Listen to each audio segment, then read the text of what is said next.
Hi friends, இன்றைக்கி ஒரு சூப்பரான சிக்கன் ஃப்ரை, அதுவும் தக்காளி சேர்க்காத சிக்கன் ஃப்ரை. இன்றைக்கி தக்காளி விற்கிற விலைக்கு தக்காளியே சேர்க்காத ஒரு சிக்கன் ஃப்ரைனா சூப்பராக இருக்கும்ல. வாங்க எப்படி செய்கிறதுன்னு பார்க்கலாம்.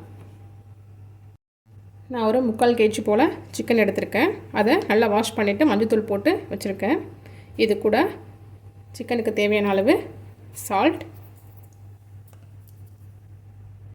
இஞ்சி பூண்டு பேஸ்ட்டு நான் ஒரு 2 ஸ்பூன் சேர்க்குறேன்.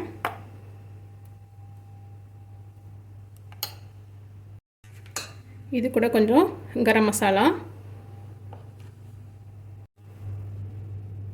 காரத்துக்கு தேவையான மிளகாய்த்தூள். உங்களுக்கு காரம் அதிகம் வேணும்னா இன்னும் கூட கொஞ்சம் அதிகமாக போட்டுக்கோங்க. மல்லித்தூள் 1 ஸ்பூன். இது கூட ஒரு முக்கியமான பொருள் இந்த மசாலா பவுடர். இதில் நம்ம கரம் மசாலான்னு சொல்லணும் பார்த்தீங்களா, அந்த திங்ஸ்லாம் போட்டு நான் அரைச்சிருக்கேன். இதோட அளவெல்லாம் நான் டிஸ்கிரிப்ஷன் பாக்ஸில் கொடுக்குறேன். இதில் என்னென்ன போட்டிருக்கேன்னா, கொரியண்டர் சீட், பட்டை, கிராம்பு, ஏலக்காய், கொஞ்சம் பெருஞ்சீரகம், சீரகம், மிளகு இதெல்லாம் போட்டு அரைச்சிருக்கேன். அதில் ஒரு 2 ஸ்பூன் போல் போட்டுக்கலாம். நீங்கள் சிக்கன் அதிகமாக எடுத்துருந்தீங்கன்னா இன்னும் கூட கொஞ்சம் அதிகமாக போட்டுக்கோங்க. நெக்ஸ்ட்டு ஒரு இம்பார்ட்டன்ட் இன்க்ரீடியன்ஸ் என்னென்னா ஆனியன்ஸ். இதை நான் ஃப்ரை பண்ணி வச்சுருக்கிறேன். நல்லா ப்ரௌனிஷாக ஃப்ரை பண்ணி வச்சுருக்கிறேன். அதை போட்டுக்கலாம். இது ஒரு பெரிய வெங்காயம், ஒன்று தான் சேர்த்துருக்கேன். ஒரு பெரிய வெங்காயம் ஃபுல்லாக அதை சேர்த்துக்கலாம். நெக்ஸ்ட்டு கொத்தமல்லி அண்டு புதினா சேர்த்துருக்கேன்.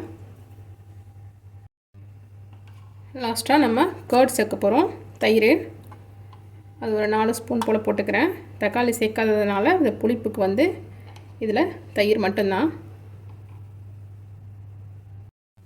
அவ்வளோதான். இது எல்லாத்தையும் நல்லா இப்போது மிக்ஸ் பண்ணணும். உங்களுக்கு காரம் வேணும்னா நிறையவே போட்டுங்க. நல்லா காரசாரமாக சாப்பிட்டா தான் நல்லாயிருக்கும். பட் எங்கள் குழந்தைங்க சாப்பிட மாட்டாங்கிறதுனால நான் காரம் கம்மியாக சேர்த்துருக்கேன்.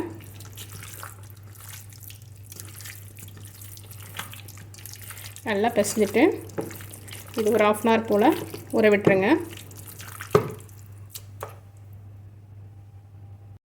1/2 hour ஊறினதுக்கப்புறம் இதை நம்ம ஃப்ரை பண்ண வேண்டியதான். ஒரு பாத்திரத்தில் ஆயிலும் கொஞ்சம் கீயை சேர்த்துக்கிறேன்.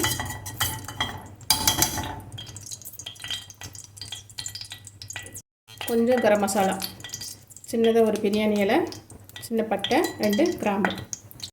இது கூடவே இந்த சிக்கனையும் சேர்த்துக்கலாம்.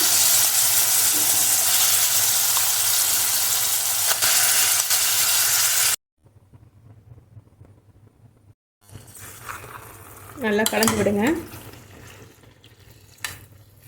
கொஞ்சம் வதங்கினதுக்கப்புறம் சிக்கனுக்கு தேவையான அளவு தண்ணி ஊற்றி, நான் கொஞ்சமாக தான் சேர்க்குறேன். ஒரு லிட்டு போட்டு க்ளோஸ் பண்ணி வச்சுருங்க. சிக்கன் வேகட்டும்.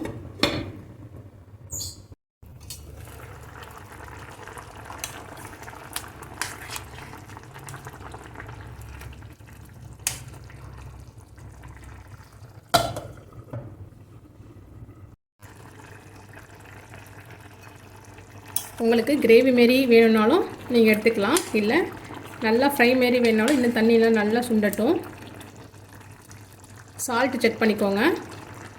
பத்தலான்னு இந்த நேரத்தில் சேர்த்துக்கலாம். அப்புறம் வருது, செம்மையாக இருக்குது.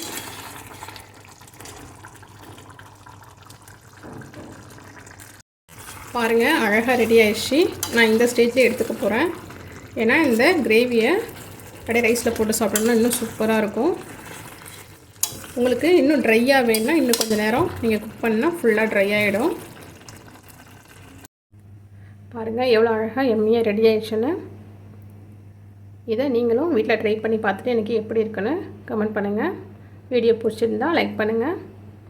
இன்னொரு வீடியோவில் உங்களை மீட் பண்ணுறேன். அது வரைக்கும் பாய்.